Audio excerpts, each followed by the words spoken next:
Se tiverem alguma outra questão e alguma pergunta, podem mandar. Mas eu queria falar da coisa que eu mais gosto de Kimetsu no Yaiba, que é o Kokushibou. Ele é o Lua Superior 1.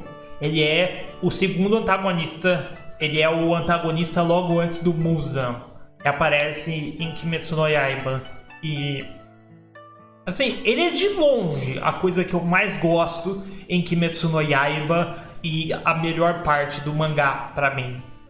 Eu não sei se vocês leram o mangá de Kimetsu no Yaiba e o quanto que eu vou falar disso vai fazer sentido pra vocês, mas Kimetsu no Yaiba, desde o começo da história, ele constrói muito bem a ideia do Yoruichi.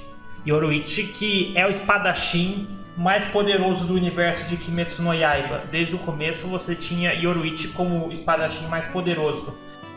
Kokushibou é top personagens genéricos. Só serve a luta dele mesmo.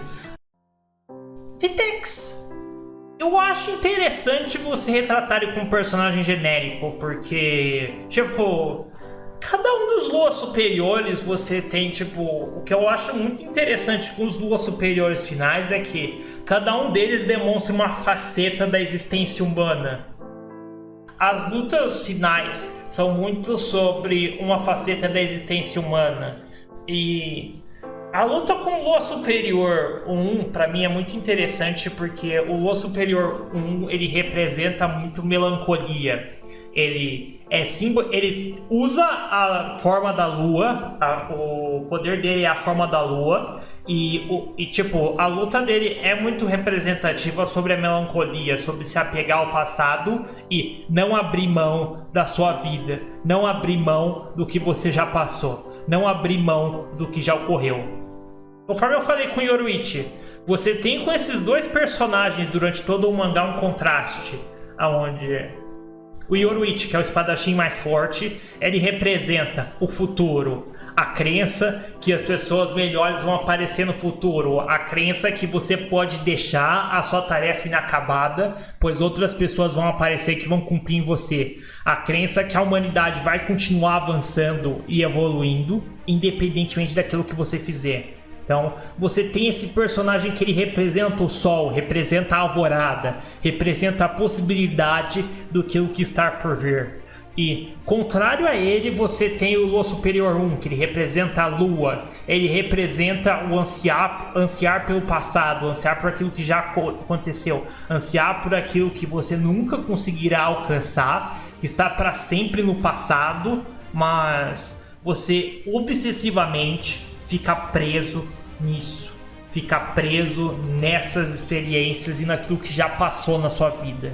Então, Kokushibou é muito interessante pra mim porque todas as interações dele, tudo que ele faz é em referência ao passado. Quando ele enfrenta outra pessoa, ele apenas julga essa outra pessoa em decorrência de um evento anterior da vida dele. Quando ele olha os Demon Slayers, ele sempre menospreza os Demon Slayers porque ele acha que eles nunca vão ser capazes de alcançar ele e o irmão dele. Quando ele tem uma determinada experiência, ele sempre pensa aquilo que aconteceu no passado dele. E o que é a luta do Kokushibou? A luta do Kokushibou é sobre ele, que representa o passado, representa o ápice de um Demon Slayer, representa tudo aquilo de um espadachim que viveu gerações. Ele vindo a enfrentar o futuro, vindo a enfrentar novas pessoas, vindo a enfrentar novas possibilidades que ele não poderia imaginar.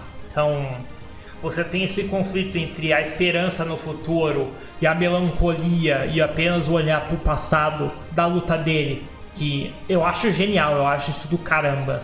Mas ao mesmo tempo você tem uma camada que eu acho muito legal, que dentro desse personagem, que é um pouco o drama do backstory dele, que o drama do backstory dele é que ao mesmo tempo que ele é o segundo Demon Slayer mais forte que já existiu, ele é sempre definido pelo irmão dele, que era o mais forte, que era aquele que era capaz de derrotar até o Muzan, que era aquele que era capaz de fazer absolutamente qualquer coisa.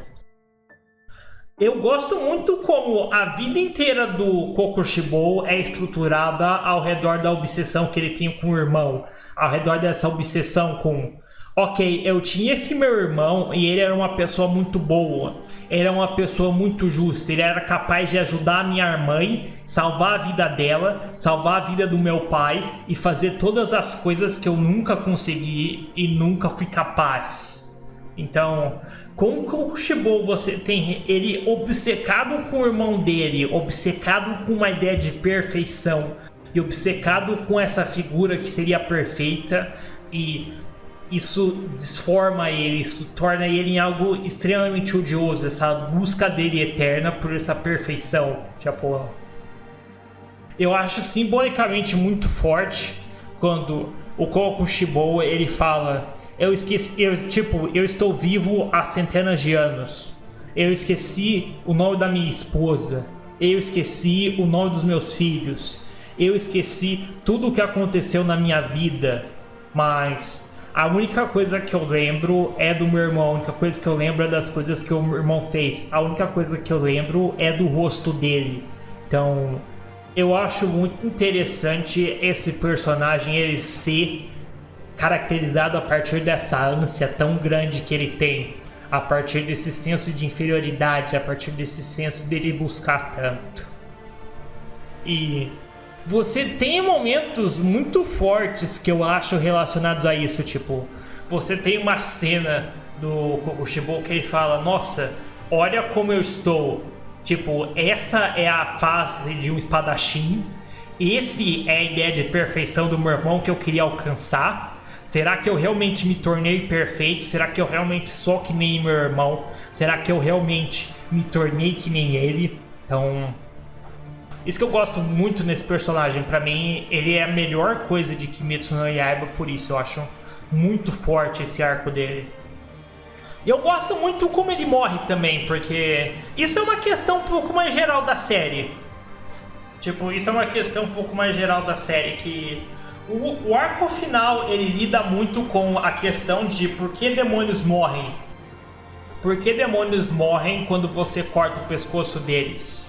Essa é uma questão que o último arco lida bastante. Tipo, a morte por cortar o pescoço dos demônios é muito simbolicamente dentro do mangá de Kimetsu no Yaiba uma característica de, ok, esses demônios, apesar das condições deles, eles ainda são humanos. Eles são incapazes de realmente abrir mão da humanidade, abandonar aquilo que os torna humanos. Tipo, é engraçado porque basicamente o que os demônios estão fazendo eles estão escolhendo morrer. Se você não escolher ser humano, se você não desejar ser humano, você é capaz de superar a morte. Você é capaz de não morrer se o seu pescoço for cortado. O que é spoiler pra vocês que não viram, mas tipo, qual é a questão do Muzan? Que ele não morre se cortarem o pescoço dele. Não existe um ponto em que você corta o Muzan e ele morre. A questão toda é que o Muzan, ele é o único personagem que ele realmente abandonou tanto a humanidade dele que ele é incapaz de morrer.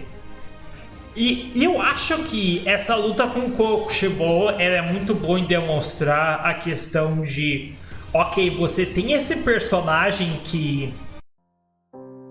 Um negócio sobre o Kokushibou que também eu gosto é que ele se tornou um demônio por escolha. Tipo, o Muzan não forçou ele a se tornar um demônio e ele sabia exatamente aquilo que ele está fazendo. Ele vai pro Muzan e fala: eu quero o seu sangue, eu aceito me tornar uma pessoa junto com você. Então, a questão toda do Kokushibou é que ele escolheu ser um demônio, ele escolheu abrir mão da sua humanidade. Os últimos duos superiores, eles têm esse negócio que todos eles escolheram se tornar demônios. E no final, o conflito com o Kokushibou é muito sobre, ok, ele é uma pessoa que abriu mão da humanidade, abriu mão de tantas coisas e está há tanto tempo fazendo coisas horríveis. Pela própria escolha dele, que escolheu se tornar um demônio. Mas, no fim, tipo, eu acho muito tocante como, no fim, ele é capaz de, ok, eu não vou abrir mão da minha humanidade, eu vou aceitar a morte, eu vou reconhecer a minha humanidade e que eu amava meu irmão e queria ser como ele. Tipo, o laço dele com o irmão é o que o Kokushibo ele não consegue abandonar. E o fato desse laço ainda o manter unido à humanidade é o que o leva a morrer no fim. Então, você tem essa morte que eu acho muito tocante dele encontrando a própria humanidade, apesar das coisas horríveis que ele fez.